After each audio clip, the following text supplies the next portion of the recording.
Happy 100 UN countries. Today I celebrate the annual anniversary of my 100th country, Egypt. How do I celebrate? Of course, with the good old-fashioned Egypt tut hands. How do I do this? I walk like an Egyptian.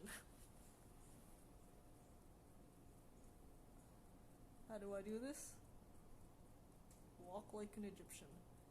My angles woo, are all winged out.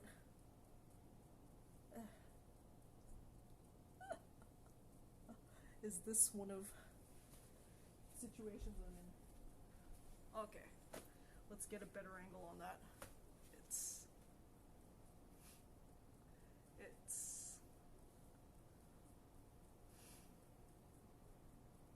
walk like an Egyptian.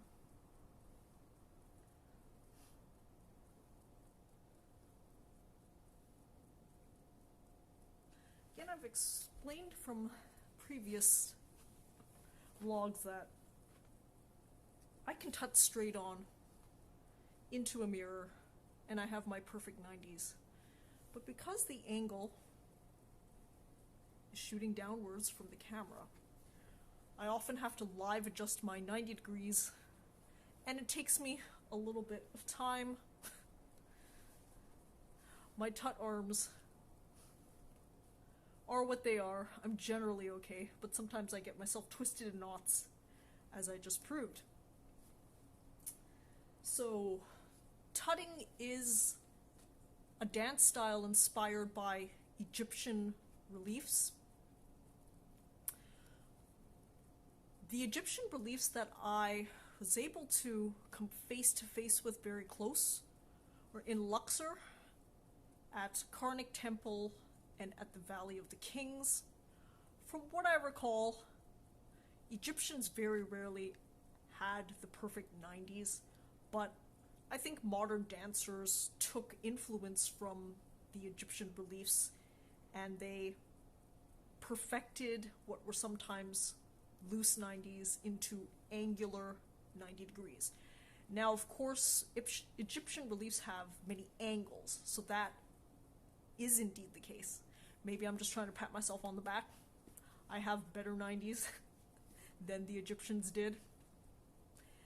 That being what it may, I already choreographed 2 dances, Egyptian-inspired dances, last year to celebrate the first anniversary of my 100th UN country. This year, the second year, I'm going to do something a little different. I might still choreograph, but what happened is that I integrated choreographing back last week, and I just did the song I felt like doing. So we'll think about what to do. I have plenty of time. I can celebrate how I want to. But what I can show is some Egyptian currency that I've collected through the pandemic year. As I mentioned on a different series, Money Mondays, a friend of mine generously gifted me currency from all over the world, coins, banknotes. I'm grateful to that friend, and they've helped me expand my Egypt collection, which was at 0 to begin the pandemic. During the pandemic, as one of the many hobbies that I picked up on the side, I decided to organize my collection of coins and notes, essentially used as petty cash on the road for me. So I was quite thorough, actually. I had coins or notes from almost all 101 UN countries that I traveled to. The notable exceptions were 99, 100, and 101. Country 99, Israel. Country 100, Egypt. country 101, Jordan. I've explained before that those 3 countries were a whirlwind, and I had very limited time to accomplish what I call the triple-double. In each country, I had 2 lifetime highlights within a short period of time. Israel, 3 days. Egypt, 2 days. Jordan, 1 day. That's all I had. Because we were on a guinea pig route, a cruise line had decided to reintegrate this adventure travel route through the Arabian Peninsula, touching many countries, including Italy, Greece, Cyprus, Israel, Egypt, Jordan, Oman, United Arab Emirates. Of course, because I've already traveled to Oman and United Arab Emirates, the numbers are often different. I'm counting first landing in the country as a country, and I go up in consecutive order. Sometimes the ordering changes depending on circumstance, but I think this is going to be the 100 that I stay with because it actually makes sense to me. It's a culmination of my learning curve, my adventure in traveling. So I like Egypt being it. Why there's sometimes some contention is different lists, different organizations count countries differently depending on how they define a visit. To be honest, I really only have 2 contentious countries, and then in those, what I could do is substitute 2 UN observer members that I have left off my list because they are simply observer status, but I could sub those in. The 2 contentious countries are North Korea and Dominica, but I could sub them in with UN observer countries Vatican City and Palestine, which I've left off, so I count it at 100 either way. Am I going to explain the nitty-gritty of how a visit's defined? Maybe some other vlog. Today I want to celebrate Egypt, although maybe I'll circle back to that later. We'll see. Okay, now might be a good time to intercept with some Egypt paraphernalia.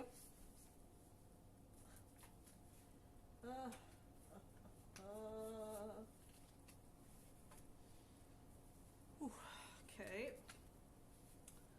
I probably showed these last year, but I'll show them again, because I've showed all the currency at one point or another, mostly through the Money Mondays, but we'll see if the lighting behaves. This side might be easier. We have an Egyptian stamp. These are all 1953 stamps. I've done relatively little research on the stamps, but I have done a lot of research on the coin and banknotes that are to follow.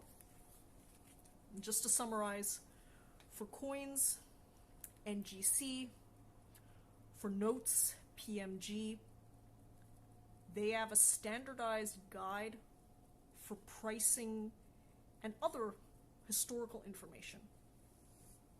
For me, I think sometimes it's interesting to know what these would retail for, but the more important thing is to know the historical information. For example, this one is a 10 mil coin from 1938 with King Farouk. King Farouk is this man right here. Do we have a good view of him? Maybe. Maybe that's as good as we get. This is King Farouk.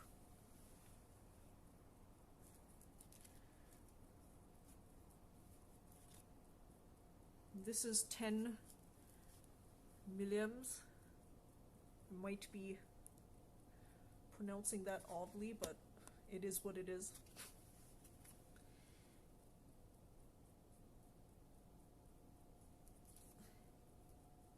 In researching all of this, you have to be very detail oriented. On these guides, usually what they have are pictures of the front and back of coins and notes. You have to compare. You might have to further Google. For example, the year is 1938, and you might have to look up an Arabic number translator. That's what I did. They also have an interesting separate Arabic calendar. That's where I stopped for the day because I wanted to move on. I might update with more information later, or if anyone's interested, they can just Google. This is an interesting example of what we're dealing with here in Egypt in terms of coins and stamps.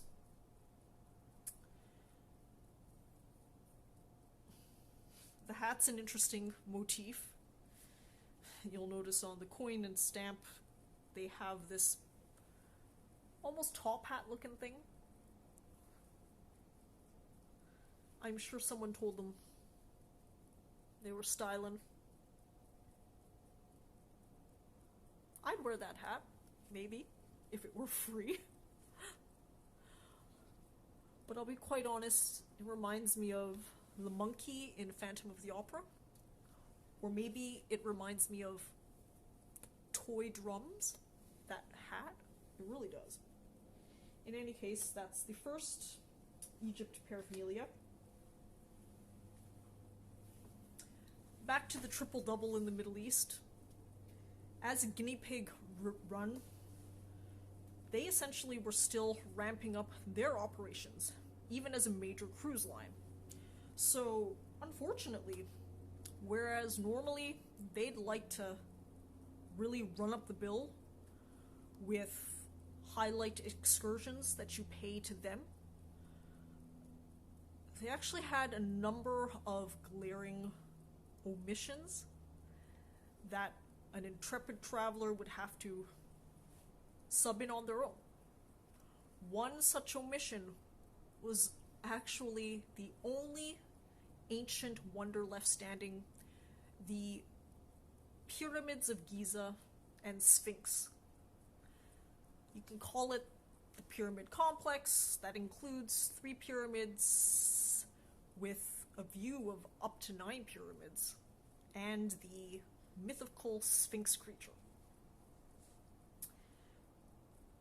Why did they do this? I'm still trying to figure it out. The funny thing is that in the post or still pandemic world, they've added this cruise itinerary back to their docket.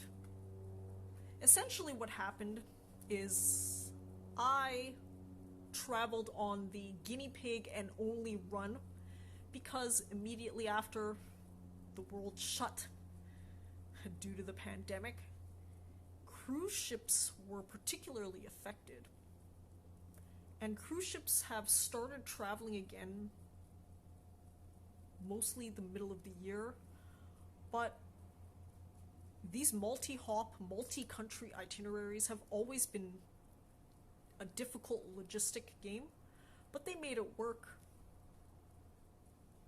Now I have no idea how they would make it work, but they have a plan. I actually spoke to one of the representatives of the cruise line that I took at the time, Norwegian. We had an in-depth discussion because, oddly enough, even though I'd expect that post-pandemic the logistics would be more difficult, they have actually added their own shore excursion to the pyramids of Giza. I'm so confused. But just to be quick about it, a cruise ship ports at port cities, and most of the commercial affordable cruise lines leave you be. You're on dock for a day, up to 3 days, depending on the port. That means you have to organize your own activities. Or if you want to pay severe markup, you can join the cruise ship's organized activities. Here's the thing. If the cruise ship had offered a shore excursion to the pyramids of Giza from the port of Safaga, where we ported in Egypt, I would have gladly paid. That's one of the things I'd gladly pay for. What else would I gladly pay for? Everything I've paid for in my 101 UN countries. But that being said, a lot of what I've paid for, I have to make a judgment between whether I'll do a better job, cheaper, or the cruise ship will. Because there are pros and cons to each. I am quick, flexible. I can usually organize many more activities in the same given time. But sometimes, depending on scheduling, logistics, the cruise ship does a better job, even if more expensive. Sometimes they have exclusivity. Sometimes they just have the scheduling advantage because they can delay the cruise ship if their own tours have delayed. That's one of the things that they try to scare you with on cruise ships. You better be on time back on the ship or we're going to leave without you. After having sailed to probably over 150 ports, cities, I've never really heard of anybody being left behind unless it was a legitimate emergency situation. For starters, they take your passport and you leave it on the ship for many of these multi-hop itineraries. That happens because cruise ships have what's called bulk negotiating power. They can negotiate visas in a way that you never would be able to if you flew to each country individually. For example, Israel's well known to have a problem with its Middle Eastern neighbors, geographical neighbors. Sometimes, depending on the circumstance, other Middle Eastern countries have been known to reject travelers that have Israeli stamps in their passport. But funnily enough, as a cruise ship, even though the other Middle Eastern countries know that this cruise ship came from Israel, they just have some sort of bulk negotiating power where you're there, you're free, you're easy. In many of these multi-country itineraries, you basically leave your passport with the front desk and they will organize all of your relevant entry and exit paperwork, including visas on arrivals. Many times they have offers that you only have as a cruise ship passenger versus being a fly-in passenger. And of course, this works out if you're the type of person who's an optimizer. If you can visit all of your highlights within the prescribed time, then you've won. If you miss out on a couple minor ones, it's okay. But the motherfucking pyramids of Giza, that's a big deal. That really is. So part of why I'm missing coins, and I had to eBay that one, along with the gifts from a friend, is because those three countries were just so jam-packed tight, Egypt in particular. I barely slept, even though it was an overnight. I maybe had 1 hour of sleep. I know this might sound like typical adventure fare, but given that I've adopted neuroscientist Andrew Huberman's sleep schedule, I do reflect on my old habits with some Side-eye? I mean, of course, for the pyramids of Giza, I'm willing to sacrifice on a one-off. Normally, when I'm traveling, I do keep an actually good sleep schedule, but this was one of the ones where you just really enjoy on adrenaline and then allow the experience to pay ROI in terms of memories. People have asked me that before. Would you have preferred Egypt another way? Unfortunately, ever since I've started adventure traveling, given the Arab Spring that happened in the early 2010s, Egypt's actually been a difficult, risky country. Some would even argue it's dangerous. The only window that presented itself before the pandemic was the window that I inserted myself in. In fact, I completely reorganized my entire trip when I noticed that Egypt became available. The original itinerary was all the countries that I listed, except cutting off and turning around before entering the Suez Canal. So essentially, the itinerary stopped at Israel and turned right back around into the Mediterranean. Suddenly, Norwegian had this, what I call bang, bang, thank you, ma'am itinerary, where they go through the Suez Canal, Israel, Egypt, Jordan, Oman, United Arab Emirates. To me, that coincided with the fact that the Canadian government, at least temporarily, opened up the pyramids of Giza and Sphinx to what you would call a manageable risk level. Before they had red listed it, that's why. Even when I was in the pyramids of Giza, nobody was there. I had the pyramids all to myself. In some ways, that paid dividends in the footage. Now that I'm editing my rockumentary, I'm so happy that I seem to have all these ancient wonders all to myself. But that is a double-edged sword. Why would the cruise ship never attempt to organize something like this, even though they knew that they could make a lot of money? Part of it is logistics. Even though I had 2 overnight in Safaga, 2 days, 1 overnight, we barely fit in the Giza Pyramid Complex, Sphinx, and the Egyptian pyramid that houses King Tut. Luxor, Karnak, Valley of the Kings, and the Nile River. I know, now that I'm listing it, it's actually a lot. But most of the time was spent in transportation. Yes, that is true. Most of it was spent driving. And we happened to have someone who fancied himself a F1 driver because he really needed to haul ass to make that itinerary work. Luckily for us, he was having fun, we were having fun, and we achieved what we wanted to achieve. But something that I need to be aware of is that I'm starting to question the level of risk that I incur on adventure traveling. In some ways, the pandemic has been a good forced stop for me. I'm starting to evaluate things seriously, and in some ways, Egypt represents the absolute maximum of risk that I'm willing to accept. First of all,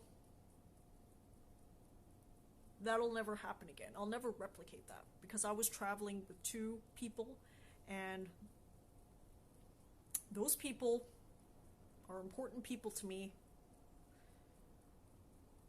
When I guide them on a trip like this, I'm fully responsible for keeping them safe. And that adds an entire level of responsibility that's beyond what I think I can handle now. First of all, my mom, she's about done, physically and mentally. She can still do things day to day. She can still walk, all of that. But the level of energy, of physical, cognitive ability you need to adventure travel like that, she's lost it. Which is fine by me. This is something that I've always had foresight on. That's why you do shit when you can do shit. That's why I traveled to 7 continents with both her and my sibling, including 60 UN countries together. That's always going to be a monumental achievement, capped off at the pyramids of Giza. I love how my mom can even be a fucking humble bragger about it, because she always tells people, oh, those pyramids are a lot smaller than I imagined. I love that. I love that she can even humble brag about it, because obviously embedded in that joke is that I've been there. So many people during the pandemic have commented to her that she's extremely lucky that someone had the foresight to force her to travel, because otherwise opportunities lost, doors close, and the prepared are willing to run through the door when it's open briefly. Of course, that mentality comes with its risks, and that's what I'm trying to balance right now. Many people have been shocked that I've taken such a measured approach to reintegrating into adventure travel, but that's because the risk-reward calculus has completely changed in ways that I have to respect for myself. Again, the goal is to have fun. Adventure traveling is inherently stressful, and the stress has to be worth the experience of traveling. But sometimes you can take on more than what's worth. A friend of mine is also an adventure traveler, and he recently suggested that Timbuktu in Mali, West Africa, has a brief window, maybe like in Egypt, where it's open and then it'll be gone. Now, of course, West Africa is in a whole other category in terms of risk. If you read the Government of Canada's travel risk matrix, you can educate yourself on that. But Timbuktu is an interesting mythical place. People always talk about Timbuktu. It's a real place in Mali. But I wonder if what's in Mali is worth the risk taken. At least with Egypt. That Sphinx's lioness profile against the setting sun.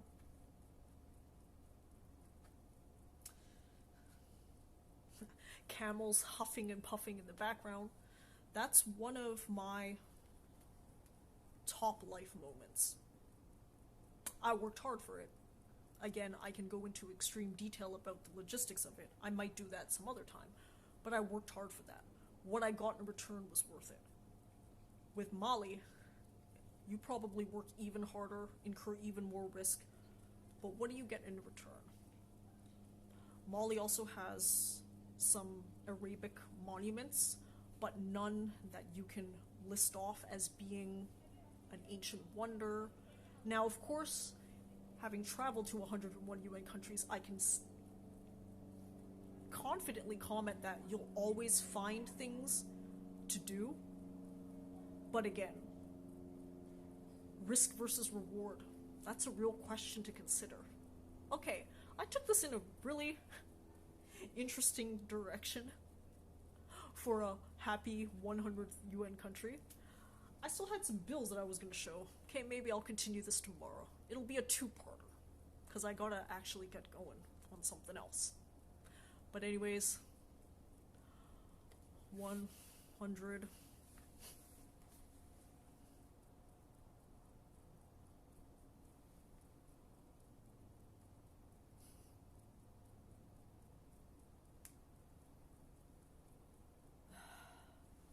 I'll get those angles one day.